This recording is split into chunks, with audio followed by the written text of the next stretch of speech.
muncul saat Menlu RI Retno menyampaikan argumen lisan di Mahkamah Internasional Den Haag, Belanda, Jumat 23 Februari 2024.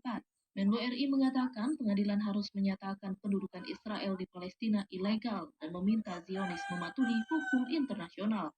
Retno juga mengatakan penarikan pasukan Israel tidak boleh dilakukan dengan prasyarat atau negosiasi apapun, mengingat aksi pendudukan mereka yang ilegal.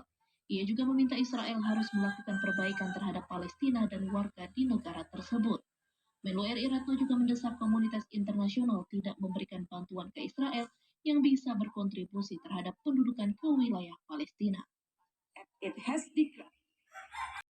Apapun bagi Mahkamah Internasional untuk tidak memberikan opininya karena ini sudah sesuai dengan yurisdiksi hukum Mahkamah Internasional. Lalu dari substansi, Menlu Retno menyampaikan bahwa Mahkamah Internasional telah secara jelas menyatakan Palestina berhak untuk menentukan nasibnya sendiri sehingga hal ini tidak lagi menjadi isu. Sementara itu, Menteri Luar Negeri Republik Indonesia Retno Marsudi mendesak Israel untuk di Sulawesi Tenggara, khususnya di kota Dari, yang punya semangat yang sama menyuarakan kepeduliannya kepada Palestina. Aksi ini merupakan rangkaian dari acara aksi bela Palestina bersama dengan Ustadz Muhammad Hussein Gaza selama di kota Dari. Sebelumnya, Ustadz Muhammad Hussein juga berkeliling Sulawesi Tenggara melakukan talkshow dan edukasi tentang Palestina sejak tanggal 8 Februari di beberapa titik, diantaranya Kota Bau-Bau, Buton Tengah, dan Kolaka. Dan aksi Long March ini adalah penutup dari rangkaian tersebut. Sepanjang Long March ini, suara-suara mengajak untuk buka mata, tidak diam, selalu digemakan bahwa Palestina adalah saudara kita yang sedang membutuhkan support luar biasa untuk bebas dari kekejaman Israel. Saudara-saudara kita di Gaza, mereka dipaksa berjalan puluhan kilometer, diusir dari rumah-rumah mereka yang hancur, yang terbakar, anak-anak mereka dibunuh, seorang kakek, seorang nenek, terpaku-paku berjalan di atas jalan yang sudah tidak mau beraspal, menyebabkan berjalan di bawah persoalan puluhan kilometer dengan tubuh yang sudah renta, yang tidak lagi bisa mereka maksimalkan. Kita di sini belum apa-apa.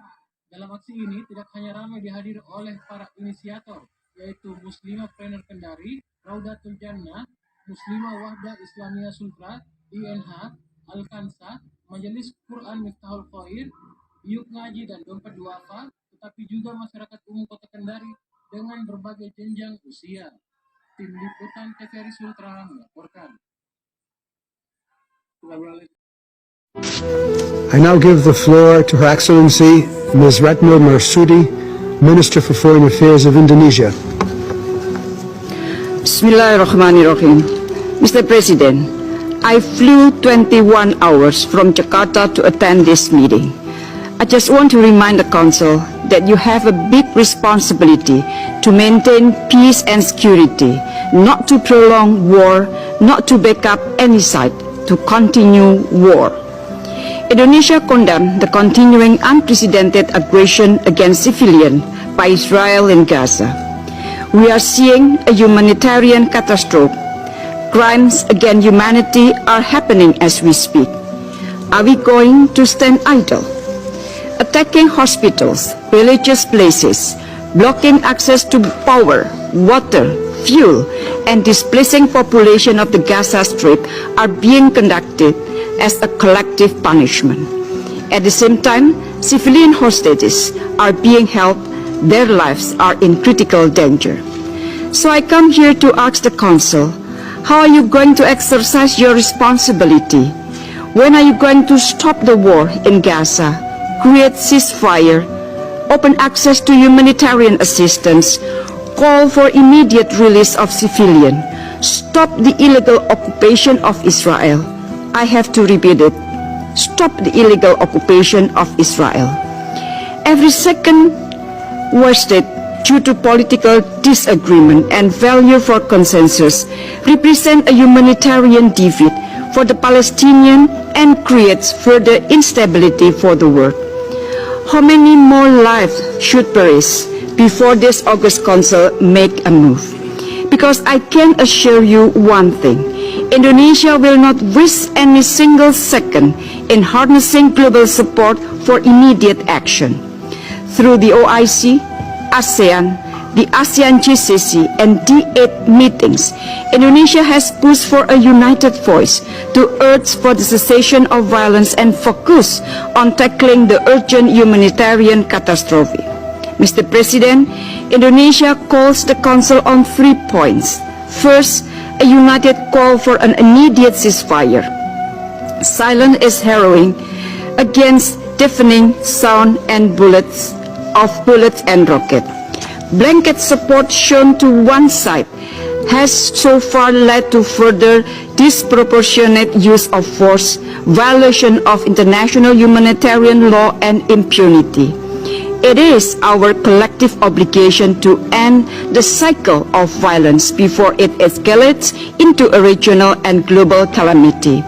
Second, prioritization of humanitarian access. More than 2 million people in Gaza are hanging on to their lives for basic humanitarian needs. Convoys of aid delivery are mostly being held immobilized and in constant danger from crossfire. The Security Council must urge immediately for safe and unimpeded passage of humanitarian access and respect toward humanitarian law. Third, move beyond politics. Bring back humanity to the Security Council. Please use your great power to be more human. The Palestinians deserve equal rights and treatments. We are all human beings. We all deserve to have a home.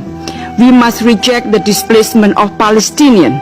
We must not let the 1948 tragedy reoccur. The Security Council holds great power, and with great power comes great responsibility to address the current situation in Gaza, to address the root cause and ensure a path to state solution. Indonesia stands with the people of Palestine. I thank you, Mr. President.